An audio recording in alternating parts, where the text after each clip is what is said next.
గోశాలను సందర్శించిన అనంతరం కూటమి నేతలు మాట్లాడుతున్నారు. ప్రత్యక్ష ప్రసారం ద్వారా చూద్దాం. నల్లరాయికి ఏముందని చెప్పిన ప్రతి మాట ప్రతి తిరుపతి ప్రజలు తెలుసు. అలాగే జగన్మోహన్ రెడ్డి గారికి చెప్పులు వేసుకుని గుళ్ళో ప్రవేశించాలనుకున్న ఆయనకు వెంకటేశ్వర స్వామి మీద భక్తి ఎంతో తెలుసు. మీరు మాట్లాడితే దయ్యాలు వేదాలు వెలిచినట్టుంటాయి. మీకోసం ఇంతమంది ఎమ్మెల్యేలు అంతా వచ్చారు. 10 గంటలకు వస్తామన్నారు, రాలేదు.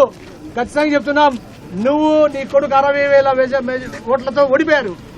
మీ ఎగ్జిస్టెన్స్ కోసం భగవంతుడితో ఆటలాడుతండి. భగవంతుడితో ఆటలాడిన వాళ్ళు పైన కలిసిపోయినారు.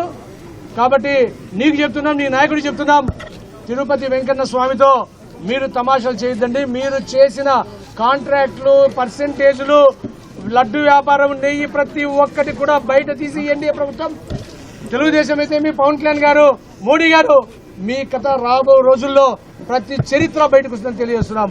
నీకోసం ఇంకా వెయిట్ చేస్తున్నాం. దమ్ముంటే రావాలని చెప్తున్నాం. జై జనసేన, జై ఎన్డీఏ.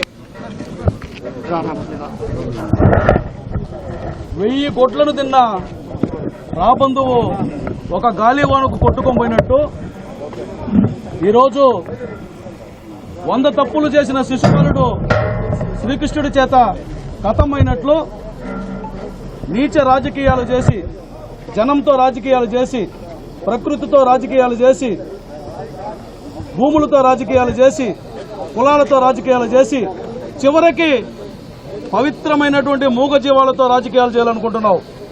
నేను మళ్ళీ చెప్తున్నా, 1000 కోట్లను తిన్న రాబందు ఒక గాలివాను కొట్టుకోమైనట్టు 100,000 గోవులు నడయాడినటువంటి ఈ ప్రాంతంలో పవిత్రమైనటువంటి గోమాతకు సంబంధించినటువంటి వాటిని రాజకీయాలకు వాడుకున్నటువంటి మీరు, మీ పార్టీ ఇంతటితో సమాప్తం. రెడ్డి గారు, నువ్వు ఆడినటువంటి డ్రామా చాలు. ఎన్డీఏ కూటమి చేతిలో 63,500 ఓట్ల తేడాతో ఓడిపోయి ఇంట్లో కూర్చోన్నావు. రాజకీయంగా గుర్తింపు లేదు, రాజకీయంగా ఏం మాట్లాడినా పట్టించుకునేవాడు లేదు. కాబట్టి గోవిందుడితో, గోవుతో ఒక సెంటిమెంట్ ఇష్యూని, హిందుత్వ ఇష్యూని తీసుకొని వస్తే నీకేదో పబ్బం కలుగుతుంది అని చెప్పి ఒక దుష్ట ఆలోచనతో మహాభారతంలో శకుంలా ఈరోజు నువ్వు హిందువులకి తగిలినావని చెప్పి తిరుపతి ప్రజలందరూ అంటున్నారు. కాబట్టి ఇంకా నువ్వు ఆడినంటే డ్రామా చాలా నాయనా. ఇప్పుడు ఏదో పవలింపు సేవలో ఉన్నావంటే ఇంటి దగ్గర నన్ను హౌస్ అరెస్ట్ చేశారు, నాకు అన్యాయం జరిగిపోయింది, నేను పోతానంటే వద్దన్నారని. నువ్వు వస్తానంటే మేమే వద్దన్నామా? దాదాపు 9 నుంచి మొత్తం మా కూటమి ఎన్డీఏకి సంబంధించి ఈ ఉమ్మడి జిల్లా శాసనసభ్యులు, సీనియర్ నాయకులందరూ ఇక్కడే ఉన్నాము. నీ డ్రామాలు చాలించి ఇప్పుడే మా ఎమ్మెల్యే గారు చెప్పారు, మేంగాంటి ఉన్న ఒక ఎస్కాట్కి వస్తాం, నిన్ను తీసుకొని వస్తాం, వచ్చి నువ్వు చెప్పినటువంటి ప్రతి మాటకి నువ్వు వేలు చెప్తూ చూపించి ఇప్పుడు ఇక్కడ ఉండే వాళ్ళలో ఒకరే వస్తాం, నీకు సమాధానం చెప్తామని చెప్పి. నువ్వు ఎందుకే డ్రామాలు ఆడతావు? నువ్వు ఈ రోజు మాట్లాడతావు, మళ్ళీ రేపు ఇంకోటి మాట్లాడతావు. నీ వెనకాల ఎవరు పరిగెత్తేదానికి సమయం లేదు. మాకంతా ప్రజల కోసం, ప్రజల ఇష్టాలు, ప్రజల కష్టాలు కోసం ఎన్నికైనటువంటి ప్రజాప్రతినిధులు మేము ప్రజలను చూసుకోవాలి, మేము గోవుని చూసుకోవాలి, గోవిందుని చూసుకోవాలి. నువ్వు ఈరోజు ఒక నాస్తికుడివి, పాత చొప్పు ఆ నల్లరాయిని కొడతా అని చెప్పిన వ్యక్తి నువ్వు. అంతేకాకుండా టీటీడీ చరిత్రలో కమిషన్లు తీసుకుంటే చైర్మన్ గా నువ్వు టీటీడీ చరిత్రలో నిలిచిపోయావు. నీకు దేవుడి గురించి కానీ, దైవాల గురించి కానీ మాట్లాడే నైతిక హక్కు నీకు కానీ, మీ నాయకుడికి కానీ, జగన్మోహన్ రెడ్డి గారికి లేదని చెప్పి ఈ సందర్భంగా తెలియజేస్తూ, నీకు ఇచ్చినట్టు టైం అయిపోయింది. ఇంక మేమైతే నేను అఫీషియల్ గా కంప్లైంట్ ఇచ్చాం ఎస్పీ గారికి. నువ్వు చేసినటువంటి అసత్య అబద్దపు ఆరోపణలపై భవిష్యత్తులో ఎవరైనా సరే టీటీడీ జోలికి కానీ, గోవుల జోలికి కానీ వస్తే పరిణామాలు చాలా తీవ్రంగా ఉంటాయి. మేమైతే నిన్నటితో ఎపిసోడ్ క్లోజ్ చేసేదానికి నేను ఎస్పీ కంప్లైంట్ ఇచ్చేస్తాం. మా తరపు నుంచి అయిపోయింది. ఇక నువ్వు ఈరోజు ఏదో ఛాలెంజ్ చేసావు, నేను వస్తానని చెప్పినావు కాబట్టి మేము అందరం వచ్చావు. నువ్వు రాలేదు కాబట్టి మేము ఈరోజు ఈ ఎపిసోడ్ క్లోజ్ చేయదలుచుకున్నాం. భవిష్యత్తులో నువ్వు మళ్ళీ ఇలాంటి మాటలు కానీ మాట్లాడితే ప్రజలు నీకు గట్టిగా బుద్ధి చెప్తారు. నీ కారు కూతలకి నీవు ఏది మామూలుగా దారిలో ఏనుగు పోతా ఉంటే మురుస్తాయంట, అటు మురుక్కుంటా నువ్వు జీవితాంతం ఉండిపో తప్ప మేమైతే స్పందించే సమయం మాకు లేదు. నీ హయాంలో జనవరి నుంచి జూన్ వరకు 79 గోమాతలు చనిపోయినాయి. దానికి సమాధానం చెప్పు. లేక దూడలు చనిపోయినాయని చెప్తున్నావే. నువ్వు చైర్మన్ గా ఉన్నప్పుడు 34 లేక దూడలు చనిపోయినాయి. దానికి సమాధానం చెప్పు. నీ దగ్గర ఏమైనా సంజీవని ఏమైనా ఉండిందా? ఉండింటే కాపాడుండొచ్చు కదా. ఈరోజు మమ్మల్ని మా మీద పడి ఏడుస్తున్నావు.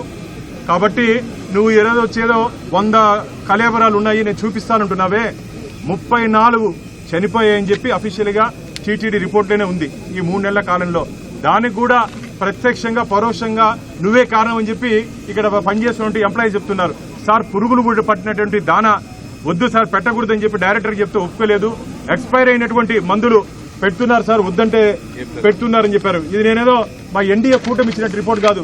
నువ్వు టీటీడీ చైర్మన్ గా ఉన్నప్పుడు నీ మనుషులు, నీ విజిలెన్స్ అధికారులు ఇచ్చినటువంటి రిపోర్టు 1/4/2024 లో పురుగులు పట్టినటువంటి దానా ఆవులకు పెట్టద్దండి అని చెప్పి విజిలెన్స్ రిపోర్ట్ ఇస్తే దాన్ని పెట్టారు.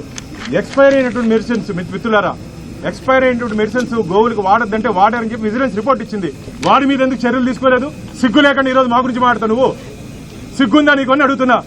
గోవులతో గోవిందుడితో పెట్టుకున్నావు నువ్వు. జరగబో పరిణామాలు చాలా తీవ్రంగా ఉంటాయి. కరుణాకర్ రెడ్డి గారు ఏదో నోరుంది కదా అని చెప్పి నువ్వు ఏం మాట్లాడుతున్నా చెల్లిపోతుంది కదా అని చెప్పి మాట్లాడితే ఇంకా ఊరుకుండే ప్రసక్తే లేదు. ఇక్కడితో ఈ డ్రామాకి ఫుల్ స్టాప్ పెట్టు. నీకేది నంది అవార్డు, ఆస్కార్ అవార్డు ఇచ్చేదానికి ఈడెవరు సిద్ధంగా లేరు. గత 10 రోజుల నుంచి ఆనాడు 2016 నుంచి 24 వరకు టీటీడీ పైన పింక్ డైమండ్ పేరుతో ఒక నాస్తికుడు చేసినటువంటి ప్రచారాన్ని ఏ విధంగా ప్రజలు చూశారో తిరిగి అదే విధంగా ఇప్పుడు 10 రోజుల నుంచి ఒక నాస్తికుడు గోశాల పైన మాట్లాడుతున్నాడు. దీనికి ముఖ్య కారకుడైన కరుణాకర్ రెడ్డి గాని, మొన్నటి వరకు అంటే 2 నెలల ముందు వరకు ఉన్నటువంటి ఇక్కడ హరినాథ్ రెడ్డి గాని, వీర్ త్రయంబకులో ఇక్కడ జరిగినటువంటి విజిలెన్స్ రిపోర్ట్ అంతా వీళ్ళు ఒక చైర్మన్ గా ఎస్వి సుబ్బారెడ్డి గారు గాని, కరుణాకర్ రెడ్డి గారు గాని ఉన్నప్పుడు జరిగిన దీనిపైన కూడా విజిలెన్స్ రిపోర్ట్ ప్రకారం కూడా చర్యలు తీసుకోబడతాయి. ఒకటి మీరు మీ యొక్క అనుంగ శిష్యుడైనటువంటి 2019 నుంచి 24 వరకు ఉన్నటువంటి ఎమ్మెల్యే చంద్రగిరికి చెవిరెడ్డి భాస్కర్ రెడ్డి ఆ రోజు పెరుమాళ తుఫాను అంటే 21లో వచ్చిన తుఫానికి నవంబర్ 22లో తుఫాన్ రోజు జరిగిన దీనికి ఏ విధంగా ఇక్కడ కుతంత్రోయి గోశాల గోడ కొట్టిన రోజు సుమారు 85 ఆవులు చనిపోయింది లేక దూడలు. ఆ రోజు నీ కంటి కనపడలేదా? ఆ రోజు వెనకాల ఉన్నటువంటి మహిళ సంబంధించిన హాస్టల్లో విద్యార్థులు బ్లాక్ మునిగిపోతే ఆ రోజు నీ కంటికి కనపడలేదా? ఏదో విధంగా ఎన్డీఏ కూటమి పైన నింద మోపాలి, హిందువుల యొక్క పవిత్రతని దేవాలయాన్ని పైన దుష్ట ప్రచారం చేస్తూ అప్రతిష్ట చేయాలనుకుంటున్నావు. మాకు ఎన్డీఏ కూటమికి అన్ని దేవాలు ఒకటే సమానం. హిందూ దేవుడు గాని, అల్లా గాని, యేసు ప్రభు గాని అందరూ మాకు ఒకటే. మా నాయకుడు చంద్రబాబు నాయుడు గారు గాని, పవన్ కళ్యాణ్ గారు గాని, నారా లోకేష్ గారు గాని అన్నిటికీ వెళ్తున్నారు అదే విధంగా. కానీ మీ వైఎస్ఆర్ జగన్మోహన్ రెడ్డి నాయకత్వంలో నువ్వు నాస్తికుడిగా ఈరోజు చేస్తున్నావు. ఇది తప్పు. దీని తప్పు నువ్వు చేసిన తప్పు తొందరలోనే ఆ దేవుడు శిక్షిస్తాడు. నీకు వెనకాలండి నడిపిస్తున్న వాళ్ళని కూడా ఆ దేవుడు శిక్షిస్తాడు. ఒకటే, తిరుపతి ప్రజలు గాని, చిత్తూరు జిల్లా ప్రజలు గాని అందరూ కూడా వెంకటేశ్వర స్వామి అంటే అన్ని కులస్తులు అన్ని కూడా దైవంతో సమానంగా ఉంటారు. మీరెందుకులా ఈ రోజు నువ్వు మాట్లాడుతున్నావు? ఈ జగన్మోహన్ రెడ్డి గారు ఏ రోజైనా తిరుమలకి వెళ్ళి డిక్లరేషన్ ఇచ్చాడా? మా ఎన్డీఏ కూటమిలో జనసేన అధినేత పవన్ కళ్యాణ్ గారి యొక్క సతీమణి తన కుమారుడికి ఆ హెల్త్ బాగుంటే వస్తుందని చెప్పి డిక్లరేషన్ ఇచ్చి గుండు కొట్టుకున్నారు. అది ఎన్డీఏ కూటమి యొక్క విశ్వాసత. గుడి దేవుడు అంటే ఒక భక్తి. మీరు ఎక్కడైనా చేశారు, దీన్ని బట్టి అర్థమవుతా ఉంది. దయచేసి ఇటువంటి ఫేక్ మీడియా కానీ ఫేక్ ప్రచారాలు చేస్తే తిప్పుకొట్టేదానికి ఇంకా ఉంటుంది. మేము నిన్న చెప్పిన ప్రకారం, మీరు చెప్పిన ప్రకారం నిన్న ఈ రోజు ఉదయం 9 నుంచి అన్ని ఉమ్మడి చిత్తూరు జిల్లాకు సంబంధించి ఎమ్మెల్యేలు, ఇన్ఛార్జీలు అందరూ కూడా రావడం జరిగింది. మీరు రాకుండా రోడ్లో డ్రామాలు ఆడితే పద్ధతి కాదు. మీరు వస్తే ఇంకా ఉంటాం, రావాలని కూడా మిమ్మల్ని కోరుతున్నాం.